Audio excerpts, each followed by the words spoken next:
बातें सुननी और सुनानी। आओ बच्चों तुम्हें सुनाओ अच्छी एक कहानी। सुनो कहानी, आओ सुनो कहानी। सुनो कहानी, आओ सुनो कहानी।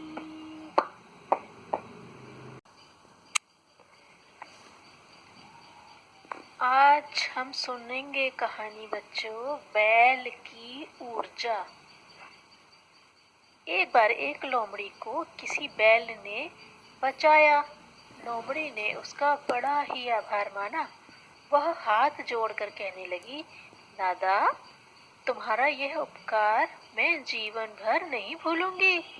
आज से मैं तुम्हारे साथ रहूंगी और तुम्हारा सारा काम करूंगी।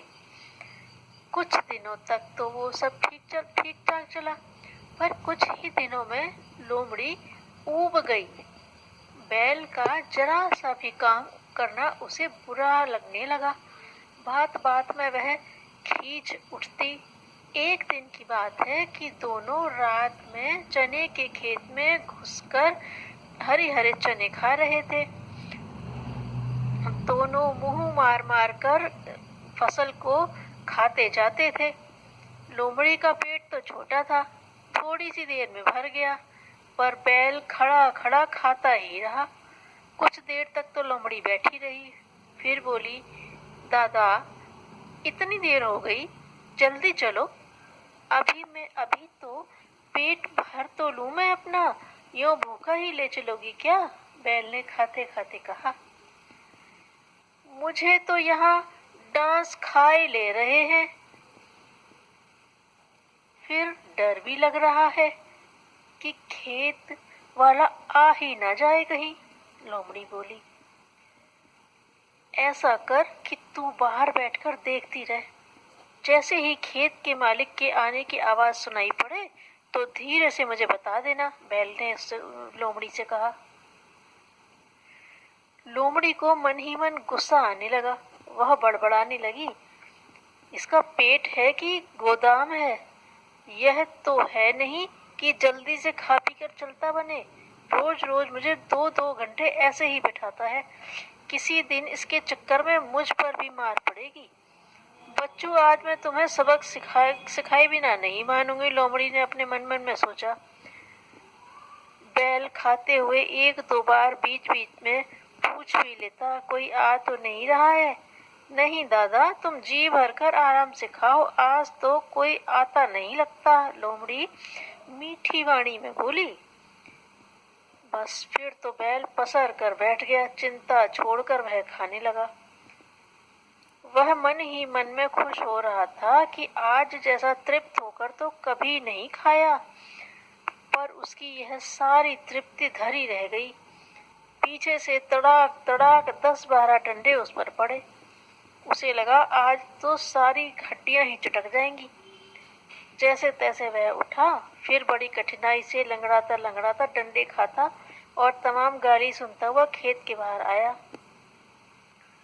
तूने मुझे बताया क्यों नहीं? गुस्से से अपनी आंखें लाल लाल करते हुए बैल ने पूछा। मैंने तो उस आदमी को आते देखा ही नहीं, लोमड़ी साफ झूठ बोल गई। बैल उसकी मक्कारी समझ गया। वह भी बहुत दिनों से उसे सबक देने की सोच रहा था।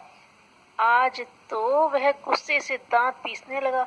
मन ही मन बोला, तेरी अकल ठिकाने न लगाई तो मेरा नाम भी हीरा बैल नहीं। 6 दिनों बाद बैल बोला, अरे सुनती है, नदी पार के एक खेत में सुना है बड़ी भारी भूरी पूरी फसल हुई है, चलेगी क्या? नदी किनारे तुझे मेंढक और चूहे भी मिल जाएंगे। लोमड़ी खुशी खुशी उसके लोभ में राजी हो गई। वह तो उस लोमड़ी का अधिक प्रिय भोजन ही था। लोमड़ी तो नदी में चल नहीं सकती थी। बैल उसे अपनी पीठ पर बैठाकर नदी पार ले गया। वहां उन्होंने पेट भर भर कर खूब खाया। लोमड़ी ने तो नदी के किनारे मेंढक भी इतने खाए कि उसका खड़ा होना भी मुश्किल हो गया। जैसे तैसे पेट चलाती हुई वह बैल की पीठ पर सवार हुई। बीच धार में आकर लोमड़ी को एकाएक झटका लगा। वह चीखती हुई बोली, अरे क्या किया दादा? अरे मैं तो डकार ली है, बैल ने कहा। बैल भी अनजान बनते हुए बोला, वास्तव में बात यह थी कि बैल लोमड़ी को सबक सिखाना चाहता था, इसलिए उसने उसे जानबूझकर झटका दिया तो लोमड़ी नदी में गिर गई। लोमड़ी तुरंत समझ गई कि यह बैल की जानबूझकर की गई करतूत है। पानी में वह बस डूबने ही वाली थी, जोर से चीखी, बचाओ दादा बचाओ। बैल उसे जान से मारना तो नहीं चाहता था, बस थोड़ा सा सबक ही देना चाहता था।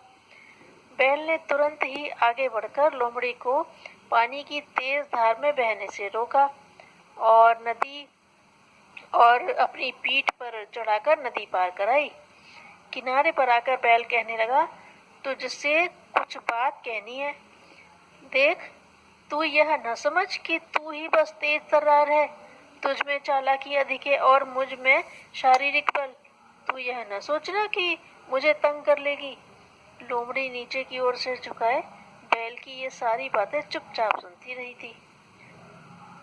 बैल फिर बोला, सुन, तू मेरे साथ नहीं रहना चाहती तो अभी से अलग रास्ते पर चली जा।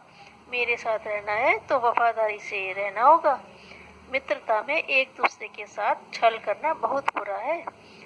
जब तक मन मिलते हैं तभी तक मित्रता होती है, और जब ही साथ रहना अच्छा होता है। तेरे मन में तो मेरे लिए प्यार नहीं है, फिर तू मेरा कुछ भी भला नहीं सोच सकती, तो जा जिसे चाहे उसे दोस्त बना। लोमड़ी की समझ में अपनी सारी गलतियां आ गई थी। समय समय पर बैल के साथ जो बुरा व्यवहार किया था वह भी उसे याद आ रहा था। आज की घटना को छोड़कर बैल ने तो सदैव उसे माफ ही किया था, सदैव उसका हित ही सोचा था। ऐसा सीधा और भलाई करने वाला दोस्त लोमड़ी को मिलता भी कहाँ। वह आगे बढ़ी और बैल के मुंह से अपना मुंह रगड़ते हुए बोली, दादा अब की बार बस माफ कर दो, फिर कभी गलती करूं तो मेरे कान पकड़कर खींचना। बैल ने भी उसके सारे अपराध भूलकर उसको फिर से मित्र बना लिया।